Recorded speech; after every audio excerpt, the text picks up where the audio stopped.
ആപദാമപഹർത്താരം ദാതാരം സർവസമ്പദാം ലോകാഭിരാമം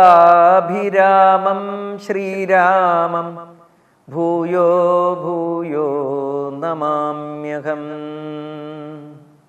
രാമ രാമ രാമ രാമ രാമ രാമ രാമ രാമ രാമ രാമ രാമ രാമ രാമ രാമ.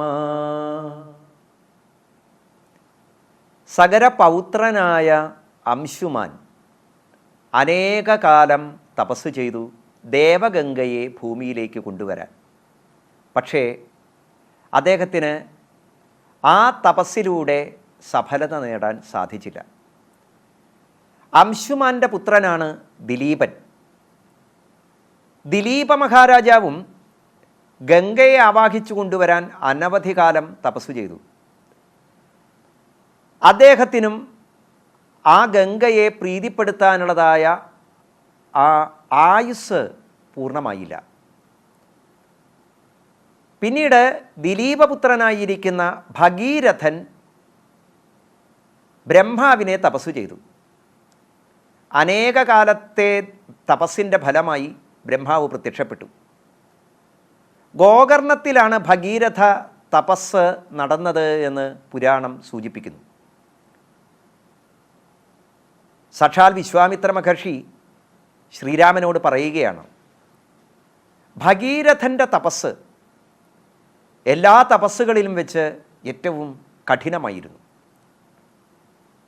ഗോകർണത്തിൽ 2 കൈകളും മുകളിലേക്ക് ഉയർത്തിപ്പിടിച്ച് പഞ്ചാഗ്നി മധ്യത്തിൽ മാസത്തിലൊരിക്കൽ മാത്രം ഭക്ഷണം കഴിച്ച് 1000 കൊല്ലം തപസ്സു ചെയ്തു അത്രേ.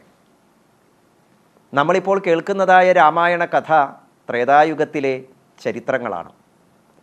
ഓരോ യുഗങ്ങളിലും മനുഷ്യായുസ് വ്യത്യാസപ്പെട്ടിരിക്കുന്നു, ജീവജാലങ്ങളുടെ ആയുസ് വ്യത്യാസപ്പെട്ടിരിക്കുന്നു എന്ന് പുരാണം സൂചിപ്പിക്കുന്നുണ്ട്. അതുകൊണ്ടാണ് 1000 കൊല്ലം തപസ്സു ചെയ്തു 30,000 വർഷം രാജ്യം ഭരിച്ചു എന്നൊക്കെ പുരാണ കഥകളിൽ നമുക്ക് ഈ ത്രേതായുഗ കാലഘട്ടത്തിലെ രാജാക്കന്മാരെ വർണ്ണിക്കുമ്പോൾ കേൾക്കുന്നത്. അപ്പോൾ ഈ ആയുസ്സിൻ്റെ ദൈർഘ്യം യുഗസ്വഭാവത്തിനനുസരിച്ച് വ്യത്യാസപ്പെട്ടിരിക്കുന്നു എന്നാണ് പറയുന്നത്. അങ്ങനെയുള്ള ഭഗീരഥൻ്റെ തപസ്സിൽ സന്തുഷ്ടനായ ബ്രഹ്മദേവൻ പ്രത്യക്ഷപ്പെട്ടപ്പോൾ എന്താണ് വരം വേണ്ടത് എന്ന് ചോദിച്ചു കഴിഞ്ഞപ്പോൾ ഭഗീരഥൻ പറഞ്ഞത്, എൻ്റെ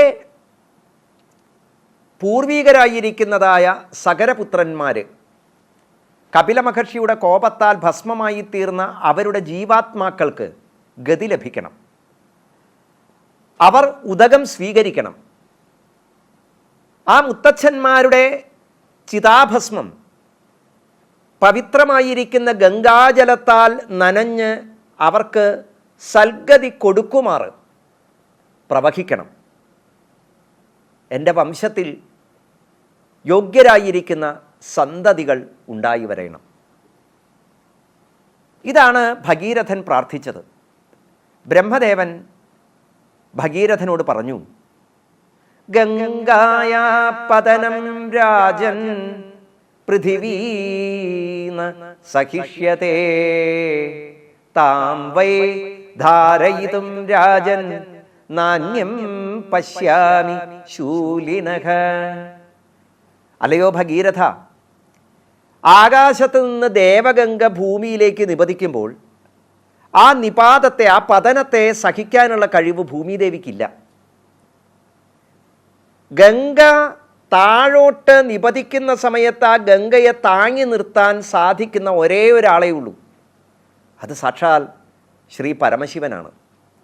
അങ്ങ് കൈലാസനാഥനായിരിക്കുന്ന ഭഗവാനെ തപസ് ചെയ്ത് പ്രത്യക്ഷപ്പെടുത്തി ഗംഗയെ ധരിക്കാനുള്ളതായ ആ അനുഗ്രഹത്തെ ഏറ്റുവാങ്ങിയാലും അപ്പോൾ ഭഗീരഥൻ ബ്രഹ്മാവിനോട് പറയുന്നുണ്ട്, എനിക്കങ്ങനെ ദേവതകളെ പ്രീതിപ്പെടുത്തി ഗംഗയെ ഭൂമിയിലേക്ക് ഒഴുക്കിക്കൊണ്ടുവരുന്നത് വരെ ആ പരിശ്രമത്തിൽ തുടരാനുള്ളതായ ആയുസ് അല്ലയോ ഭഗവാനെ അവിടുന്ന് തന്നെ നൽകണേ എന്ന് പ്രാർത്ഥിക്കുന്നുണ്ട്. അല്ലയോ ശ്രീരാമദേവ, വിശ്വാമിത്രൻ പറയുകയാണ്, ഭഗീരഥൻ അങ്ങനെ കൈലാസനാഥനെ തപസ്സു ചെയ്തു പ്രത്യക്ഷപ്പെടുത്തി. ദേവദേവഗതേ തസ്മിൻ സോങ്കുഷ്ഠാഗ്രനിപീഡിതാം കൃത്വാ വസുമതീം രാമ വത്സരം സമുവാസത. അല്ലയോ ശ്രീരാമ, ഭഗീരഥൻ്റെ തപസ് ഭൂമിയിൽ വലതുകാലിലെ പെരുവിരൽ മാത്രം കുത്തി നിർത്തിയാണ് കൈലാസനാഥനെ തപസ് ചെയ്തത്. അദ്ദേഹത്തിൻ്റെ തപസ്സിൽ സന്തുഷ്ടനായിരിക്കുന്ന ഭഗവാൻ എന്താണ് വരം വേണ്ടത് എന്ന് ചോദിച്ചു. പ്രീതസ്തേഹം നരശ്രേഷ്ഠ കരിഷ്യാമി തവ പ്രിയം ശിരസാധാരയിഷ്യാമി ശൈലരാജസുതാമഹം. ഗംഗയെ അങ്ങ് ധരിക്കണം എന്നാണ് ഭഗീരഥൻ ആവശ്യപ്പെട്ടത്. ഭഗവാൻ, ഞാനത് വേണ്ടതുപോലെ നിർവഹിച്ചു കൊള്ളാം, അങ്ങ് ഗംഗയെ ആവാഹിച്ചാലും എന്ന് അനുവാദം കൊടുത്തു. ഭഗീരഥൻ അതാ ഗംഗയെ ആവാഹിച്ചു. കഠിനമായിരിക്കുന്ന തപസ്സിലൂടെ ഗംഗാദേവി പ്രത്യക്ഷപ്പെട്ടു. ഭഗീരഥൻ ആ ഗംഗയെ ആവാഹിച്ച സമയത്ത് ദേവഗംഗ ഭൂമിയിലേക്ക് ഹിമവൽ സാനുവിൻ്റെ ഉത്തുംഗത്തിലുള്ളതായ കൈലാസത്തിലേക്ക് ഒഴുകാൻ തുടങ്ങി. സാക്ഷാൽ ശ്രീ പരമശിവൻ തൻ്റെ തിരുജടയിൽ ആ ഗംഗയെ സ്വീകരിച്ചു.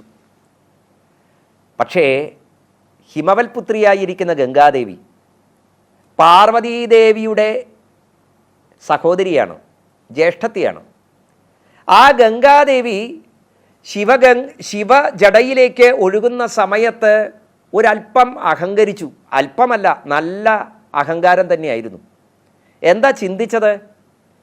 ഈ ശിവജടയിലേക്ക് ഒഴുകിയിട്ട് അചിന്തയച്ച സാ ദേവി ഗംഗാ പരമദുർധര വിശാമ്യഹം ഹി പാതാളം സ്രോതസാ ഗൃഹ്യശങ്കരം. ഞാനിങ്ങനെ ഈ തിരുജടയിലേക്ക് ഒഴുകുന്ന സമയത്ത് എൻ്റെ പ്രവാഹത്തിൻ്റെ ശക്തി കൊണ്ട് ഈ ശ്രീ പരമേശ്വരനെയും കൂടി ഒഴുക്കിൽപ്പെടുത്തി കൂടെ കൊണ്ടുപോകണം, എന്നിട്ട് പാതാളത്തിൽ പോയി മറയണം എന്നാണ് ഗംഗ ആഗ്രഹിച്ചത്. സാക്ഷാൽ പരമശിവനെ തന്നെ കവർന്നെടുക്കാൻ ആഗ്രഹിച്ചുകൊണ്ടാണ് ഗംഗാദേവി ഭൂമിയിലേക്ക് നിപതിച്ചത്. ഭഗവാനാകട്ടെ തിരുജടയിലേക്ക് വന്നതായ ആ ഗംഗയുടെ മനോവൃത്തി എന്താണ് എന്ന് മനസ്സിലാക്കി. തസ്യാവലേപനം ജ്ഞാത്വാ ക്രുദ്ധസ്തു ഭഗവാൻ ഹരഃ തിരോഭാവയിതും ബുദ്ധിം ചക്രേ ത്രിനയനസ്തദാ. തിരുജടയിലേക്ക് ഗംഗ വന്നതോടുകൂടി ഭഗവാൻ എന്ത് ചെയ്തു? ധ്യാന നിമഗ്നനായി അങ്ങടിയിരുന്നു. ഗംഗാദേവി ഭഗവാന്റെ തിരുജടയിൽ അങ്ങനെ ചുറ്റി തിരിയാൻ തുടങ്ങി. ആ ജടാമുകുടത്തിൽ നിന്ന് പുറത്തേക്ക് കടക്കാൻ വഴിയില്ലാതെ ഗംഗ ഇങ്ങനെ ആകെ പരിഭ്രമിച്ചു. ഏതിലൂടെയാണ് പുറത്തേക്ക് കടക്കുക? ശിവജട ആ ഘോരമായിരിക്കുന്നതായ ഒരു കാന്താരം പോലെ ഗംഗയ്ക്ക് തോന്നി. വഴിയറിയാതെ തിരുജടയിൽ തന്നെ കറങ്ങിക്കൊണ്ടിരിക്കുകയാണ് ഗംഗാദേവി. സാ തസ്മിൻ പതിതാ പുണ്യ പുണ്യേ രുദ്രസ്യ മൂർധനി ഹിമവൽ പ്രതിമേ രാമ ജടാമണ്ഡലഗഹ്വരേ സാ കഥഞ്ചിൽ മഹീഗന്ധും നാശക്നോത് യത്നമാസ്ഥിതാ നൈവ സാ നിർഗമം ലേഭേ ജടാമണ്ഡലമന്ദദ തത്രേവ ഭ്രാമയൽ ദേവി സംവത്സരഗണാൻ ബഹൂൻ. അനേക സംവത്സരം ഗംഗ അവിടെ തന്നെ തങ്ങിയത്രേ, ഭഗവാന്റെ തിരുജടയ്ക്കുള്ളിൽ. അങ്ങനെ പരിഭ്രമിച്ച് ഗംഗയുടെ അഹങ്കാരമെല്ലാം ഇല്ലാതായി. അപ്പോൾ ഭഗവാൻ തൻ്റെ തിരുജടയിൽ നിന്ന് ഗംഗയ്ക്കൊഴുകുവാനുള്ളതായ മാർഗം തുറന്നു കൊടുത്തു. ആ തിരുജടയിലൂടെ ഗംഗ 7 കൈവഴികളായിട്ടാണ് ഒഴുകിയത്. കിഴക്കോട്ട് ഹ്ലാദിനി, പാവനി, നളിനി എന്നിങ്ങനെയുള്ളതായ ഭാവങ്ങളോടുകൂടി ഗംഗയൊഴുകി. ആ ഗംഗയുടെ ഭാവങ്ങൾക്കാണ് ഈ പേരുകൾ പറയുന്നത്. ഹ്ലാദിനി പുറത്തേക്ക് കടക്കാൻ പറ്റിയതിൻ്റെ ആഹ്ലാദമാണ്. ആ തിരുജടയിൽ വീണതിൻ്റെ പാവനത്വം സ്വീകരിച്ച ഭാവമാണ് പാവനി. നളിനി എല്ലാ തരത്തിലുമുള്ളതായ അലങ്കാരഭാവങ്ങളോടും കൂടി സൗന്ദര്യത്തോടും കൂടി ഒഴുകിയതായ ഭാവമാണ് നളിനി. പിന്നെ പടിഞ്ഞാട്ട് ഗംഗയൊഴുകി. സുചക്ഷുസ്, സീത, സിന്ധു എന്നിങ്ങനെയുള്ള ഭാവങ്ങളോടുകൂടി അങ്ങനെ ഒഴുകിയതായ ഗംഗാദേവി സപ്ത ശാഖകളായി ഒഴുകുകയും പിന്നീട് ഒരു കൈവഴി ഭഗീരഥൻ ധ്യാനിച്ചിരിക്കുന്നതായ ഇടത്തിലേക്ക് ഒഴുകിയെത്തുകയും ചെയ്തു. അതോടുകൂടി ഭഗീരഥൻ ഗംഗയെ സ്വീകരിച്ചു. വിശേഷപ്പെട്ടതായ ഉപചാരങ്ങളോടുകൂടി, മന്ത്രങ്ങളോടുകൂടി, വേദജപങ്ങളോടുകൂടി ഗംഗയെ സ്വീകരിച്ചു. ഭഗീരഥൻ അങ്ങനെ കുതിരപ്പുറത്ത് യാത്ര ചെയ്യുമ്പോൾ ആ ഭഗീരഥനെ ഗംഗാദേവി പിന്തുടർന്നു. ഈ സമയത്ത് ഗംഗാദേവി ജഹ്നു മഹർഷിയുടെ ആശ്രമത്തിലൂടെ ഒഴുകിയപ്പോൾ മഹർഷിയുടെ ആശ്രമം മുഴുവനും അങ്ങോട്ട് മുങ്ങിപ്പോയി. ജഹ്നു മഹർഷിക്ക് കോപം വന്നു. ജഹ്നു മഹർഷി ഈ ഗംഗയെ അങ്ങനെ തന്നെ വായും തുറന്നങ്ങോട്ട് കുടിച്ചു വറ്റിച്ചു. ഗംഗ ജഹ്നു മഹർഷിയുടെ ഉദരത്തിലായി. അപ്പോഴേക്കും ദേവന്മാരെല്ലാവരും പ്രാർത്ഥിച്ചു, ഭഗീരഥൻ പ്രാർത്ഥിച്ചു. ആ പ്രാർത്ഥനയുടെ ഫലമായി ജഹ്നു മഹർഷി ഗംഗയെ തൻ്റെ ചെവിയിലൂടെ ബഹിർഗമിപ്പിച്ചു. അങ്ങനെ ജഹ്നു മഹർഷിയുടെ ഉള്ളിൽ നിന്ന് വീണ്ടും ജനിച്ചവളായതുകൊണ്ട് ജഹ്നു മഹർഷിയുടെ മകൾ എന്നർത്ഥത്തിൽ ഗംഗാദേവിയെ ജാഹ്നവി എന്നുകൂടി വിളിക്കാൻ തുടങ്ങി. ഭഗീരഥൻ ആ സകരാത്മജന്മാർ തുളച്ചതായ ഭൂമിയുടെ ഇടങ്ങളിലൂടെ, തുളകളിലൂടെ ഗംഗയെ കൂട്ടിക്കൊണ്ടുപോയി. അങ്ങനെ പാതാളാദി ലോകങ്ങളിലെത്തി. ഭസ്മമായി കിടക്കുന്നതായ തൻ്റെ പൂർവീകരുടെ ആ അവശിഷ്ടത്തിലൂടെ ഗംഗ ഒഴുകിക്കഴിഞ്ഞപ്പോൾ ആ സകരപുത്രന്മാർ, 60,000 സകരപുത്രന്മാർ, അവർക്കെല്ലാം വാസനകളെല്ലാം വിട്ടൊഴിഞ്ഞ് പിതൃലോകത്തിൽ ഇടം ലഭിച്ചു. അങ്ങനെ ഗംഗ പാപനാശിനിയായി തീർന്നു. എല്ലാ പാപങ്ങളെയും ഇല്ലാതാക്കുന്നവളായി തീർന്നു. അങ്ങനെ ഒഴുകിയതായ ഗംഗാദേവി പിന്നീട് സമുദ്രത്തിൽ ലയിച്ചു ചേർന്നു. പല പല കൈവഴികളിലായി ഗംഗയൊഴുകിയപ്പോൾ ഗംഗയ്ക്ക് അനവധി നാമങ്ങളുണ്ടായി. ജഹ്നു മഹർഷിയുടെ മകൾ എന്ന ഭാവത്തിൽ ജാഹ്നവി എന്ന് പറയുന്നത് പോലെ ഭഗീരഥനാണ് ഗംഗയെ ആവാഹിച്ച് കൊണ്ടുവന്നത് എന്നുള്ളതിനാൽ ഗംഗയ്ക്ക് ഭാഗീരഥി എന്ന പേരുണ്ടായി. ഗംഗ എന്നതായ നാമധേയം തന്നെ ലോകത്തെ മുഴുവൻ മുന്നോട്ട് നയിക്കുന്നവളെന്നും ഭൂമിയുടെ താളത്തെ വേണ്ടതുപോലെ പരിരക്ഷിച്ചുകൊണ്ട് ഭൂമിയെ മുഴുവനും തീർത്ഥീകൃതമാക്കുന്നവൾ എന്നർത്ഥത്തിലും ഗംഗ എന്നതായ നാമധേയം വിശ്വപ്രസിദ്ധമായി. അളകനന്ദയായി, അങ്ങനെ ഗൗതമിയായി അനവധി നാമങ്ങളിലൂടെ ഗംഗ ഒഴുകിപ്പരന്നു. അല്ലയോ ശ്രീരാമദേവ, ആ ഗംഗയുടെ പാവനത്വത്തെ ഹൃദയത്തിൽ ചേർത്ത് വെച്ചുകൊണ്ട് എല്ലാ ഋഷീശ്വരന്മാരും മഹിതമായിരിക്കുന്ന ഈ ഭൂമിയിൽ തപസ്സു ചെയ്തുകൊണ്ടിരിക്കുന്നു. പതിത പാവനിയായിരിക്കുന്ന ഗംഗയുടെ തീരങ്ങളിൽ ഋഷീശ്വരന്മാർ ഈശ്വരീയമായിരിക്കുന്ന അനുഭവത്തെ തേടിക്കൊണ്ടിരിക്കുന്നു. നമ്മൾ സകല പുരാണങ്ങളിലും കേൾക്കുന്നതായ ഈ ഗംഗാ പ്രവാഹത്തിൻ്റെ കഥ യഥാർത്ഥത്തിൽ ഭാരതഭൂമിയിലെ എല്ലാ ക്രിയായോഗങ്ങളിലും ധ്യാനയോഗാദികളിലും ജ്ഞാനയോഗാദികളിലും ഒക്കെ ഗംഗയുടെ സാന്നിധ്യം നമുക്ക് കാണാനായിട്ട് സാധിക്കും. ഗംഗയെ സ്മരിക്കാതെ ഒരിക്കലും നമുക്ക് ഈശ്വരനിലേക്ക് എത്തിച്ചേരാനായിട്ട് സാധിക്കുകയില്ല. അതിനേറ്റവും ഉത്തമമായിരിക്കുന്ന ദൃഷ്ടാന്തമാണ് ഏത് ദേവതാ പൂജകളിലും ആ പൂജയ്ക്കായി ജലമെടുക്കുമ്പോൾ ആ ജലത്തിലേക്ക് നമ്മൾ ആവാഹിക്കുന്നത് സപ്തതീർത്ഥങ്ങളെയാണ്. ആ സപ്തതീർത്ഥങ്ങളിൽ ഏറ്റവും ശ്രേഷ്ഠമായിരിക്കുന്ന നാമം തന്നെയാണ് ആദ്യം ഉച്ചരിക്കുന്നത്. തീർത്ഥങ്ങൾ പലതുണ്ടെങ്കിലും എല്ലാ തീർത്ഥങ്ങളുടെയും സാരവത്തായ രൂപമാണ് ഗംഗ. ഗംഗേ ച യമുനേ ചൈവ ഗോദാവരി സരസ്വതി നർമ്മദേ സിന്ധു കാവേരി ജലേസ്മിൻ സന്നിധിം ഗുരു എന്നിങ്ങനെ ജലത്തെ ആ ഗംഗയുടെയും മറ്റ് പുണ്യതീർത്ഥങ്ങളുടെയും സാന്നിധ്യം കൊണ്ട് പവിത്രീകൃതമാക്കിയിട്ടാണ് ദേവതാ പൂജകളെല്ലാം ആരംഭിക്കുന്നത്. പതിതപാവനിയായി ഒഴുകിപ്പരന്നതായ ഗംഗയുടെ ചരിത്രം ശ്രീരാമദേവന് ഇങ്ങനെ ഉപദേശിച്ചു കൊടുത്തു വിശ്വാമിത്ര മഹർഷി. അതിനുശേഷം അതാ ഗംഗാനദി കുറുകെ കടക്കുന്നു. ശ്രീരാമദേവൻ ലക്ഷ്മണനോടൊപ്പം ആ വിശ്വാമിത്ര മഹർഷി പറഞ്ഞു തരുന്നതായ വനങ്ങളുടെയും പർവ്വതങ്ങളുടെയും പുഴകളുടെയും ഒക്കെ കഥ കേട്ട് വിസ്മയഭാവത്തോടുകൂടി ആ ഗുരുനാഥനെ പിന്തുടരുന്നു. ഉത്തരം തീരമാസാദ്യ സംപൂജർഷിഗണം തതഃ ഗംഗാകൂലേ വിനിഷ്ടാസ്തേ വിശാലാം ദദൃശുപുരീം. ആ ഗംഗയുടെ തീരത്തുകൂടെ സഞ്ചരിച്ചു കൊണ്ടിരിക്കുമ്പോൾ അവിടെ അതിമനോഹരമായിരിക്കുന്നതായ വടക്ക് ദിക്കിലെ ഒരു നഗരപ്രദേശം കണ്ടു. അത് വിശാല എന്ന പേരോട് കൂടിയതാണ്. ആ നഗരത്തിൻ്റെ മനോഹാരിത, ആ നാമം, ഇതൊക്കെ മുന്നേ കേട്ടിട്ടുള്ളതാണ് ശ്രീരാമൻ. അതുകൊണ്ടാണ് ശ്രീരാമദേവൻ വിശ്വാമിത്രനോട് ചോദിക്കുന്നു, കഥമോ രാജവംശോയം വിശാലായാം മഹാമുനേ ശ്രോതുമിച്ഛാമി ഭദ്രം തേ പരം കൗതൂഹലം ഹിമേ. എൻ്റെ ഉള്ളിൽ വളരെയധികം ആഗ്രഹമുണ്ട് ഈ വിശാല എന്ന് പറയുന്ന ഈ നഗരത്തെക്കുറിച്ച് കേൾക്കാൻ.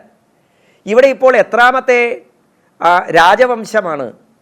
ആരാണിപ്പോൾ ഇവിടെ രാജാവ്? ഇങ്ങനെയുള്ള ചോദ്യത്തിന് ഉത്തരമായി വിശ്വാമിത്ര മഹർഷി കഥ പറയാൻ തുടങ്ങുകയാണ്. വിശാല എന്ന ഈ നഗരത്തിൻ്റെ മഹത്വം എന്താണെന്ന് മനസ്സിലാവണമെങ്കിൽ നമ്മൾ പാലാഴി മഥനം തൊട്ടുള്ള കഥകൾ കേൾക്കണം. അതുകൊണ്ട് വിശ്വാമിത്രൻ പാലാഴി മഥനം കഥ രാമദേവന് ഉപദേശിച്ചു കൊടുക്കുന്നു. പണ്ട് കശ്യപന് അതിഥിയിലുണ്ടായ മക്കളാണ് ദേവന്മാർ, ദിതിയിലുണ്ടായ മക്കളാണ് ദൈത്യന്മാർ, ധനുവിലുണ്ടായ മക്കളാണ് ദാനവന്മാർ, സരമയിൽ നാൽക്കാലികൾ, കദ്രുവിൽ സർപ്പങ്ങൾ, വിനതയിൽ ഗരുഡൻ മുതലായിരിക്കുന്ന പക്ഷിശ്രേഷ്ഠന്മാർ, വിശ്വാജിയിൽ നിന്ന് അപ്സരസ്സുകൾ, ഇങ്ങനെ അനവധി ജീവജാലങ്ങളൊക്കെ ഈ പ്രപഞ്ചത്തിൽ ഉണ്ടായി. എല്ലാറ്റിൻ്റെയും അച്ഛൻ കശ്യപനാണ്. അമ്മമാർ, വ്യത്യസ്തമായിരിക്കുന്ന ഗർഭപാത്രങ്ങൾ, വ്യത്യസ്തമായ പ്രകൃതികൾ. അതിൽ നിന്ന് ഇങ്ങനെ അണ്ടജ ഉദ്ഭിജ സ്വേദജ ജരായുജങ്ങളായ സർവ സൃഷ്ടിജാലങ്ങളും ഉണ്ടായി എന്ന് പറഞ്ഞുകൊണ്ട് അതിഥിയുടെ പുത്രന്മാരായിരിക്കുന്ന ദേവന്മാർ ഒരിക്കൽ ആ ബ്രഹ്മദേവൻ്റെ അരികത്ത് ചെന്ന് ചോദിക്കുകയുണ്ടായി, ജരാനര ബാധിക്കാതിരിക്കാൻ എന്തെങ്കിലും ഒരു ഔഷധമുണ്ടോ ഈ ലോകത്ത് എന്നാണ്. ബ്രഹ്മദേവൻ ഇവരെയൊക്കെ കൂട്ടി നേരെ ബൃഹസ്പതിയെയും കൂട്ടി പാലാഴിയുടെ തീരത്തെത്തി ഭഗവാനോട് അവരുടെ ഇംഗിതം അറിയിച്ചു. ജരാനര ബാധിക്കാതിരിക്കാനുള്ള ഔഷധം അത് പാലാഴി കടഞ്ഞുണ്ടാക്കണം എന്നാണ് ഭഗവാൻ നിർദ്ദേശിച്ചത്.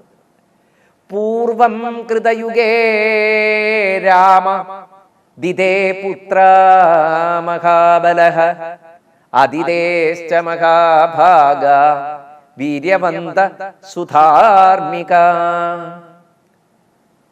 അങ്ങനെ ഭഗവൻ നിർദ്ദേശമനുസരിച്ച് ദേവന്മാരെല്ലാവരും കൂടി പാലാഴി മഥനം ചെയ്യാൻ തീരുമാനിച്ചു. തേഷാം ചിന്തയതാം തത്ര ബുദ്ധിരാസീത് വിപശ്ചിതാം ക്ഷീരോദമഥനം കൃത്വാ രസം പ്രാപ്സ്യാമ തത്ര വൈ. പാലാഴി മഥനം ചെയ്ത് അതിൻ്റെ രസം എടുത്ത് ഭക്ഷിച്ചു കഴിഞ്ഞാൽ ജരാനരകൾ ബാധിക്കില്ല എന്ന് മനസ്സിലാക്കി. അങ്ങനെ അവർ പാലാഴി മഥനം ആരംഭിച്ചു.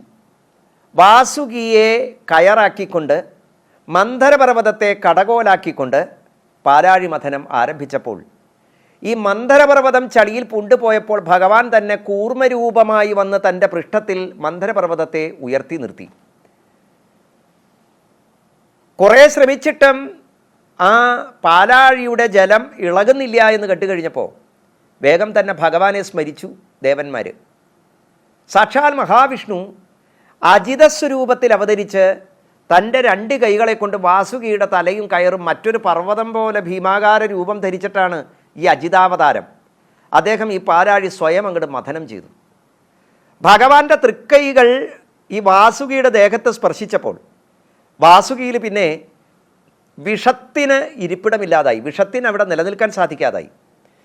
വാസുകി ഉറക്കെ പറഞ്ഞു, എന്നിൽ നിന്നതാ കാളകൂട വിഷം പുറത്തേക്ക് വരുന്നു, ഇത് ഒരു തുള്ളി വീണാൽ ഈ ലോകം മുഴുവൻ ഭസ്മമായി പോകും, എന്താണെന്ന് വെച്ചാൽ വേണ്ടത് ചെയ്തുകൊള്ളൂ എന്ന് വാസുകി പറഞ്ഞപ്പോൾ എല്ലാവരും കൂടി സാക്ഷാൽ ഭൂതനാഥനായിരിക്കുന്ന സർവഭൂതങ്ങളുടെയും രക്ഷകനായിരിക്കുന്ന ആ മഹാദേവനെ പ്രാർത്ഥിച്ചു.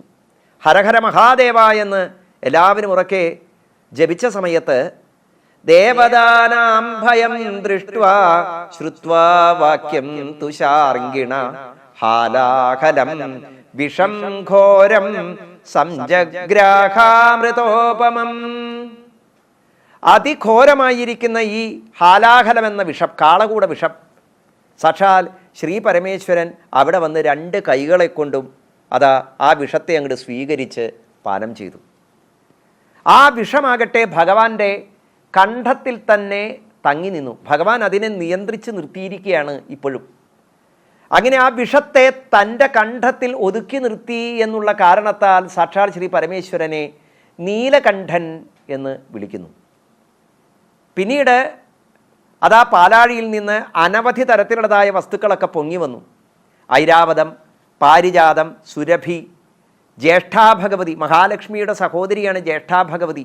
നമ്മളൊക്കെ ചേട്ടാഭഗവതി എന്ന് പറയും. കർക്കിടക മാസത്തിൻ്റെ അവസാനമാകുമ്പോൾ ചേട്ടയെ പുറത്താക്കി ശ്രീഭഗവതിയെ കുടിയിരുത്തും. അത് വളരെ വിശേഷപ്പെട്ടതായ ഒരു ചടങ്ങാണ്. ഈ കർക്കിടക മാസത്തിൽ നമ്മുടെയൊക്കെ ഗൃഹങ്ങളിൽ ശ്രീഭഗവതി കുടിയിരിക്കാൻ വേണ്ടിയിട്ടാണത്രേ രാമായണാദി പുരാണങ്ങളൊക്കെ വായിക്കുന്നത്, സൽക്കർമ്മങ്ങൾ ചെയ്യുന്നത്. അപ്പോൾ ഈ കർക്കിടക മാസത്തിൽ ചേട്ട നമ്മുടെ ഗൃഹങ്ങളിൽ നിന്ന് ഇല്ലാതാവാൻ വേണ്ടി ഈശ്വരസ്മരണയോടുകൂടി വർത്തിക്കുന്നു. എന്നിട്ട് ശ്രീഭഗവതിയെ കുടിയിരുത്തുന്നു. അങ്ങനെ കർക്കിടകം കഴിഞ്ഞാൽ ആ ശ്രീയുടെ വിളയാട്ടമാണ്. പരമമായിരിക്കുന്നതായ ആ ഐശ്വര്യത്തിൻ്റെ വിളയാട്ടം ചിങ്ങമാസമായാൽ പിറക്കുന്നു. അതാണ് ഓണാഘോഷമായി പരിണമിക്കുന്നത്. നമ്മുടെയൊക്കെ വിളനിലങ്ങളെല്ലാം ധാന്യങ്ങളാലും ഫലങ്ങളാലും സമൃദ്ധമാവുകയും അങ്ങനെ ഭൂമി തന്നെ ഐശ്വര്യത്തിൻ്റെ സ്വരൂപമായി മാറുകയും ചെയ്യുന്ന കാലഘട്ടമാണല്ലോ ഈ ചിങ്ങമാസം. അപ്പോൾ ഇവിടെ ജ്യേഷ്ഠാഭഗവതി ആവിർഭവിച്ചു, മഹാലക്ഷ്മി ആവിർഭവിച്ചു. അങ്ങനെ ദേവന്മാർ ചെയ്തതായ അമൃതമഥനത്തിൻ്റെ കഥ പറഞ്ഞുകൊണ്ട് അതിൻ്റെ തുടർച്ചയായുണ്ടായ മരുത്തുക്കളുടെ ഉൽപ്പത്തിയിലേക്ക് വിശ്വാമിത്ര മഹർഷി ശ്രീരാമൻ്റെ ശ്രദ്ധയെ കൂട്ടിക്കൊണ്ടുപോകുന്നു. ഇങ്ങനെ പുരാണ കഥ തുടരുകയാണ്. വിശാല എന്ന നഗരത്തിൻ്റെ മാഹാത്മ്യത്തിലേക്കാണ് ഈ പുരാണ കഥകൾ നമ്മളെ നയിക്കുന്നത്. ശ്രീരാമൻ്റെ ചോദ്യത്തിന് ഉത്തരമായി വിശ്വാമിത്ര മഹർഷി പറഞ്ഞുകൊടുക്കുന്ന വിധത്തിൽ സാക്ഷാൽ വാത്മീകി മഹർഷി വാത്മീകി രാമായണത്തിൽ മനോഹരമായി വർണ്ണിച്ച ആ കഥ നമുക്കടുത്ത അധ്യായത്തിൽ തുടരാം. രാമ രാമ രാമ രാമ രാമ രാമ രാമ രാമ രാമ രാമ രാമ രാമ രാമ രാമ